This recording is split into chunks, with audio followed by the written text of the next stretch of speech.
Hello mga ka-smile, naabutan natin si Daisy na busy sa pagde-decorate at siya kalimitan ang nagde-decorate tuwing may birthday kami. Tinutulungan lang namin siya magawa ng mga balloons. At heto na nga, at nag-start pa lang ang mga birthday celebration ni Gracious. Ay talaga namang sayang-saya na with Ate Dayan.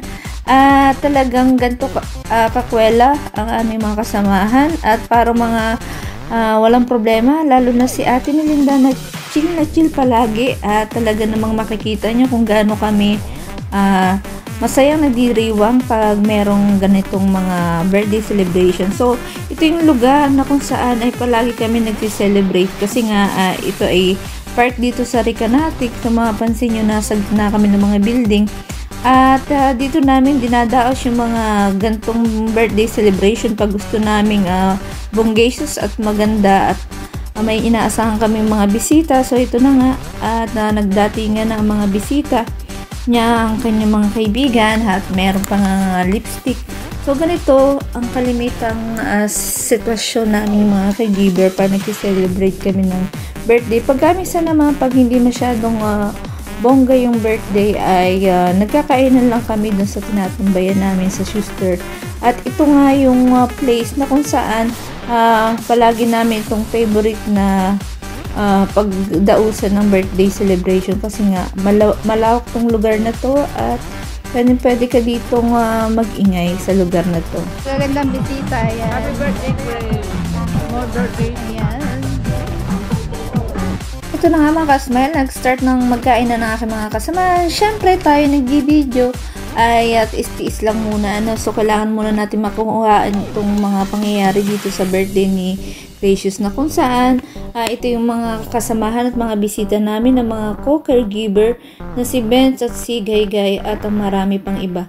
So makikita nyo mga ka-smile, napakaraming handa ni Gracious. So, minsan, halimbawa, hindi mo kayang magluto. So, parang ikaw yung mamimili o magbibigay ka ng pera dun sa mga kasamahan mo para, halimbawa, kung anong gusto mong ipaluto sa kanila, sila na yung magluluto at sila na yung bahala. So, bibigyan kanila minsan ng ingredients na ganito yung magagastos dito. So, bibigyan mo na lang sila ng pera.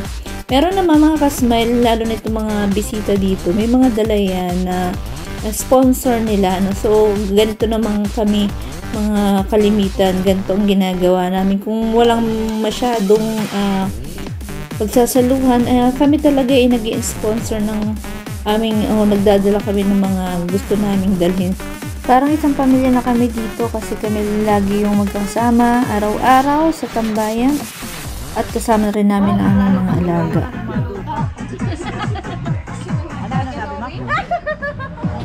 Buwan tropa. Sabi ko, ang sarap ng palabok, lalo't matapang ang nagluluto. Oo nga.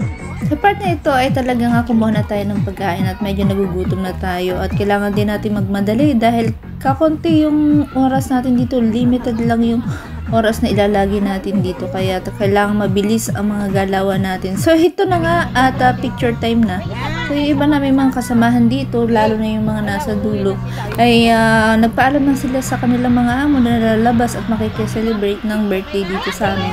At pinayagan lang sila, mga 1 hour lang siguro maximum yung iba na nag-i-stay na halos hindi makalabas ng bahay. Kagulo na, Sharon. Sharon time. Masasabi ko sa inyo, ang pinakamasayang part sa birthday yan ay ang Sharon time. Lugi na naman tayo dahil nag-video tayo. Ayan, so patingin-tingin na lang muna tayo. Simula na po ng Sharon time. Sharon time. Naku po, hindi tayo makakapagbalot niyan. Kasi nag-video tayo.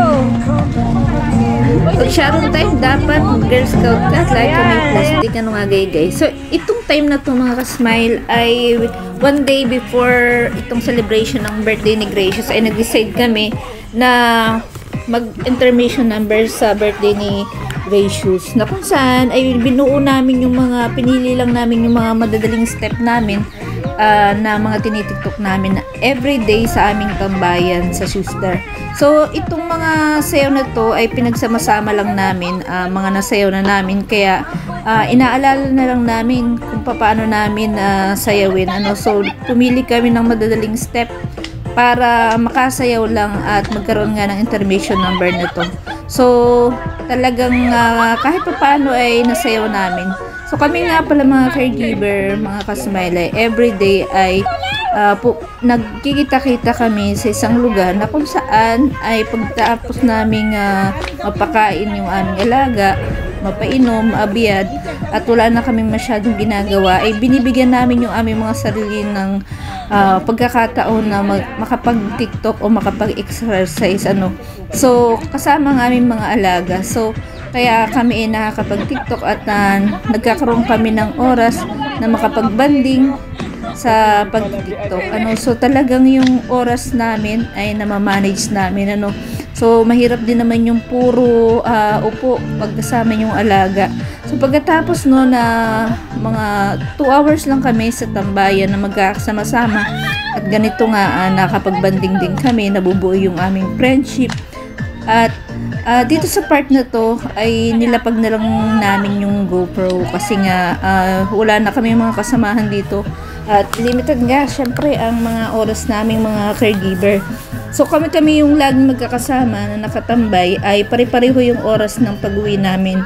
Yung iba naming mga kasama na nakita nyo kanina ay mga nagpaalam lang sila sa amo nila kaya talagang limit lang yung oras nila. So sa time na to ay wala na kami mga audience. Kaya kami na lang ang talagang nandito, wala nang humawak ng video namin. Pero kahit pa paano naman ay naging okay ang lahat. Ganito talaga. Kailangan mag-manage ng oras at kahit walang nanonood ay masaya pa rin kami. At na-enjoy namin ang time na to. At kahit pa paano talaga ay nasayaw namin at naging maayos ang aming banding na to at talagang napakasaya ng celebration ng birthday ni Gracious. Ayan, so ganun lang naman kami kasimple na mga caregiver at napakalaki ng tulong ito ng pag-exercise namin, pag-TikTok namin, at ito talaga ay parang stress reliever na namin. So kami mga caregiver o mga OFW dito sa saan ng panig tayo ng mundo, sa ating mga buhay dito ay hindi natin sinasabi kung gaano kahirap o kung gaano ka-stress ang ating mga trabaho. So ang ginagawa na lang natin, pinapakita natin madalas sa mga mahal natin sa buhay yung ganda lang, yung mga kasiyahan lang. So yun nakikita, pero yung sa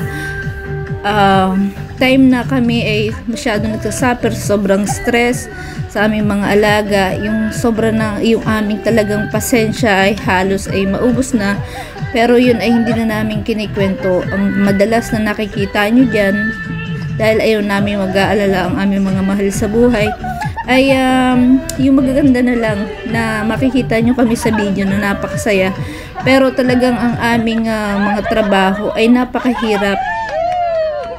Diyan na, Ate Diana, Maring Daisy, Ate Michelle, Beshi, ako'y lubos na nagpapasalamat sa araw na ito. Ito ay dadaling ko hanggang sa huling hininga. Hanggang sa...